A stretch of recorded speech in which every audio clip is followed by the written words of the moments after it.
Ulitin ko, Malacanang, nakinabang bumaha ng patong. Hindi according to me, according to Orly. Totoo ba yung sinasabi ni Claire na malinis ang Malacanang? Bumaha din ng tongpats sa palasyo. Senate witness claims cash stuff suitcase reach Malacanang. Ano po ba yung palasyo? Palasyo sa Amerika? Palasyo sa Europe? Sa Japan? Sa China? Sa Hong Kong o sa Pilipinas? Yung mga maleta na puno ng pera na tinatawag na basura, umabot sa Malacanang. Bumaha. Ang term po na ginamit ay bumaha. Bumaha din ng tongpats. Bumaha ng patong sa palasyo. Damay ka. Damay ka, Bongbong Marcos. Kaya Ping Lacson, instead na iniimbestigahan mo yung mga witnesses, parang ayaw mo na magkaroon ng witness eh. Ang imbestigahan mo, yung nagpapahirap sa taong bayan. Kasi, etong mama na ito, hindi naman nagnakaw. Totoo man or hindi totoo yung sinasabi niya, tingnan mo kung may katotohanan yung sinasabi niya. Ang imbestigahan mo, yung mga nagnakaw. Hindi yung messenger. Ang layo mo sa putukan, Ping Lacson. Kaya wala kang kwentang Blue Ribbon Chairman. Pinagtatakpan mo lang. Kaya nga sabi ni Kiko, pinagtatakpan mo lang. Tutakan yan si Tambi. Marines po. Ito ang big three. Una, syempre Bongbong. Yung pinsan niya. Grabe ang pamilya nyo, no? Puro magnanakaw. Tambi. Tapos si Saldi. Diba? Isipin mo, si Tambi tinatanggi niya na may kinalaman siya. So, ibig sabihin, si Saldi lang. si Tambi sinabing may kinalaman, tapos itatanggi mo. Sino bang naglagay dyan? Walang galaw ang speaker nang hindi alam ng Malacanang.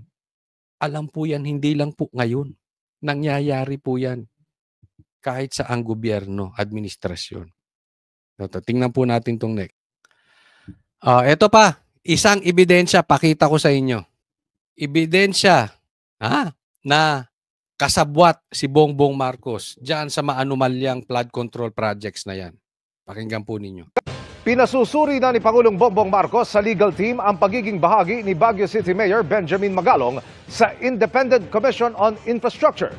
Binanggit ito ng palasyo kasunod ng puna ng ilan sa pag-iimbestiga umano ni Magalong kahit itinalaga siyang special advisor ng ICI.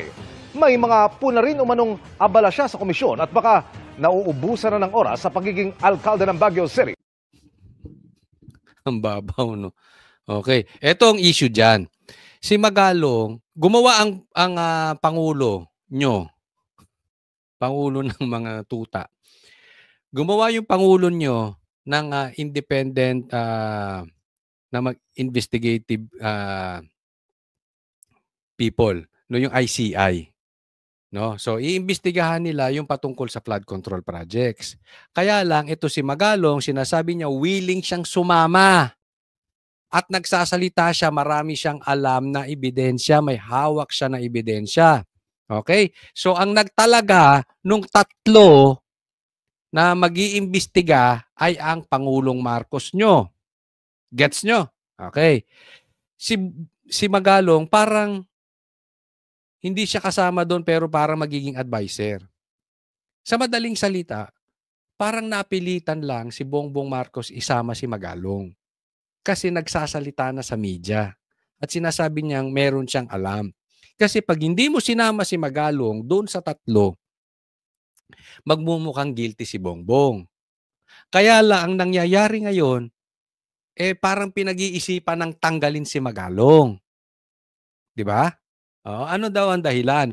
Kasi busy daw siya doon sa kanyang lugar. So baka mapabayaan. Ang babaw, no? Ang babaw. 'Di ba? Ito ang sa tingin nating posible diyan.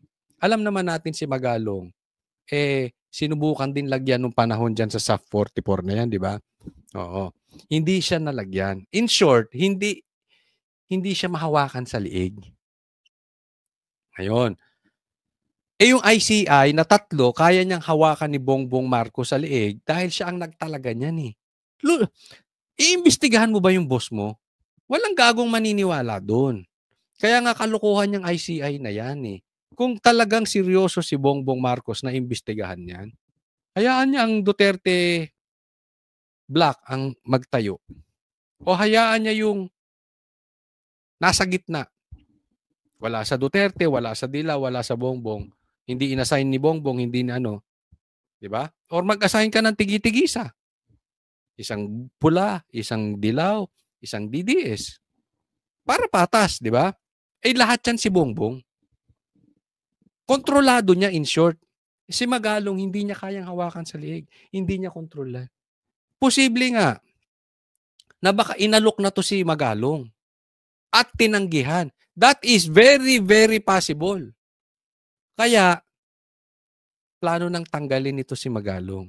Diyan natin makikita na yung kaisa-isa na posibleng credible na hindi niya hawak, siya pa ang tinatanggal. Diyan makikita natin na guilty to si Bongbong Marcos. It is very obvious. Bagay na ayaw raw mangyari ng Pangulo. Tinitingnan din ng palasyo ang posibleng conflict of interest dahil naman sa maanomalya umanong tennis court project sa lungsod. Sabi ng Malacanang, posibleng bigyan ng ibang tungkulin si Magalong para hindi makompromiso ang independence ng ICI at maiwasan ang anumang paglabag. Alam mo yung sinasabi nila na bibigyan ng ibang posisyon si Magalong na assignment para hindi makompromiso yung pagiging independent ng ICI.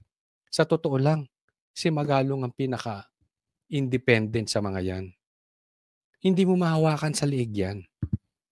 But that is the main reason. Hindi niya kayang hawakan sa liig. Kaya, alam mo, nangangamoy na Bongbong Marcos. Unti-unti, nakikita na ng taong bayan yung talagang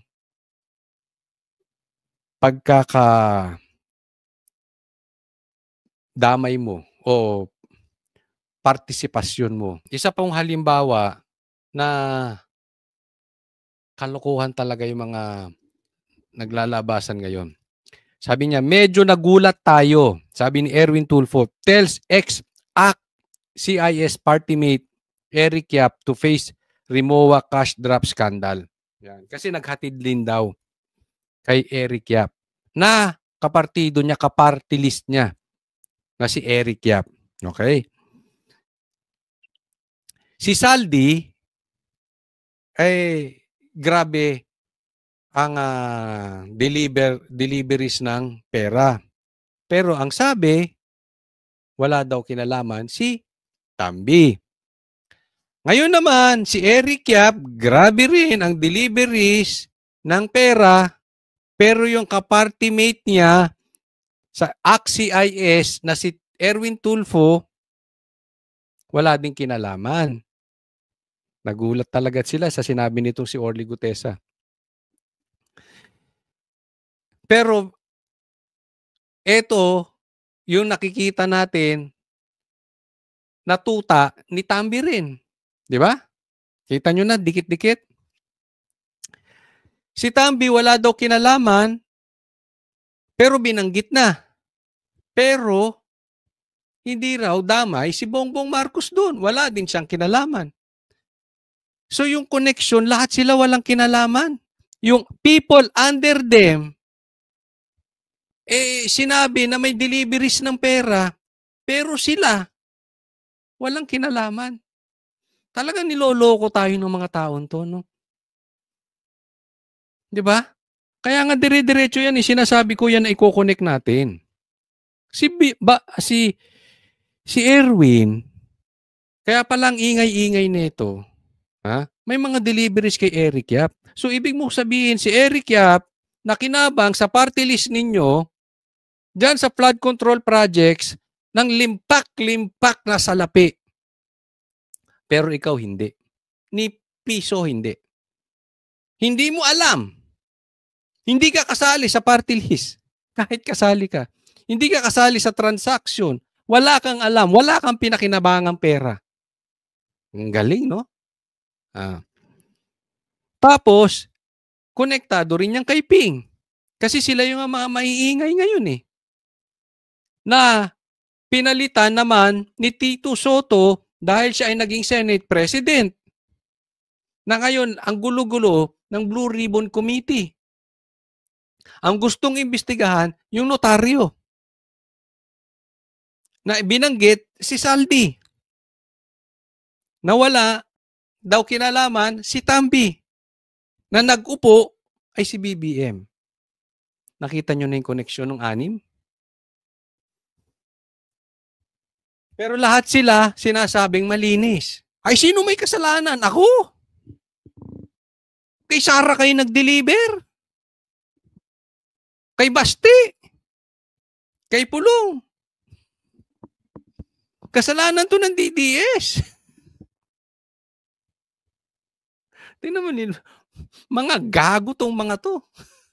Ginagago nyo taong bayan. Kasi pag ginagago nyo taong bayan, kayo ang gago. Hindi yung taong bayan. Niloloko ninyo eh. So ang daming nawawalang pera, pero yung mga dililiberan ng pera, walang kinalaman.